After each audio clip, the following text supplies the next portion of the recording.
This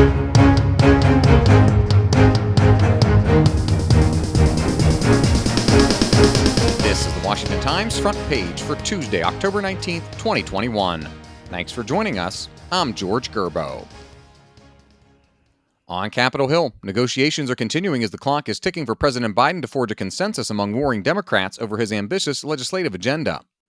Seth MacLachlan reports legislation on immigration, voting rights, and taxes haven't seen any progress amid negotiations on two multi-trillion-dollar infrastructure and spending bills. The president has also been dealing with sagging approval ratings since the chaotic withdrawal of U.S. troops from Afghanistan. Biden is assuming an active role in the negotiations over the $1.2 trillion and $3.5 trillion packages, meeting with lawmakers and presenting his case for the bills to the public. He'll host talks with moderate and liberal Democrats at the White House this week before visiting his birthplace of Scranton, Pennsylvania, to try to build public support for the plans. Coal-fired electricity generation has experienced an uptick in the United States for the first time in 7 years.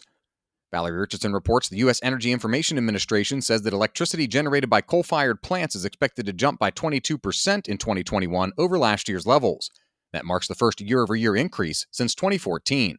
The reason? The rising cost of natural gas, which began climbing in April and hit a 13-year high this month. It's fueled by pent-up pandemic demand that has overtaken production amid a Biden administration crackdown on domestic gas drilling. The EIA predicts that the coal bump will be short-lived, given that utilities have retired about 30% of their coal generation capacity since 2010.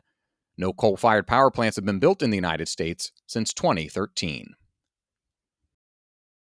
Tributes poured in from both sides of the aisle after the passing of Colin Powell due to complications from COVID-19. Mike Glenn and Tom Howell report President Biden said Powell embodied the highest ideals of both warrior and diplomat and believed in the promise of America because he lived it, growing up in Harlem as the son of Jamaican immigrants. Former President George W. Bush, for whom Powell served as Secretary of State, said he was a great public servant and widely respected at home and abroad. And former Vice President Dick Cheney said Powell was a man who loved his country and served her long and well. The retired four-star Army general was fully vaccinated against the coronavirus, his family said, but also had been battling multiple myeloma and Parkinson's disease when he contracted the virus. Colin Powell was 84 years old. A reminder that you can find all these stories at WashingtonTimes.com/front page. Don't have access yet? Visit WashingtonTimes.com/George and get 25% off your annual subscription. Already one of the world's most impoverished countries, Haiti has endured a hellish 2021, marked by historic natural disasters, shocking political violence, and rampant gang activity that's reached new heights. Ben Wolfgang reports the Biden administration worked behind the scenes to secure the release of 17 U.S. and Canadian missionaries who were taken hostage near the capital of Port-au-Prince over the weekend. A team of FBI agents went to the Caribbean nation to assist with the search.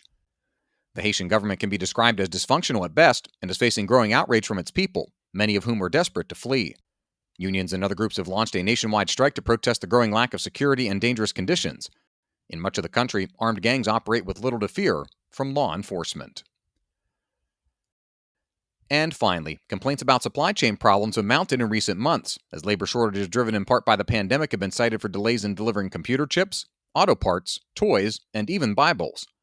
Mark Kellner reports Bible retailers say a shortage will hit during the peak buying season. Virginia Geist, who owns Cedar Springs Christian Stores in Knoxville, Tennessee, said her business sells 4 times more Bibles during the Advent season than at any other time of the year. Complicating logistics issues is that 7 to 10 different countries can be involved in supplying or making components for Bibles. Find all of today's front page stories at WashingtonTimes.com/front page or on the Washington Times app, and follow us on all of your favorite podcast platforms. Just search Washington Times. You can also find us on Twitter and Instagram at Wash Times for breaking news, sports, commentary, and more. For the Washington Times, I'm George Gerbo.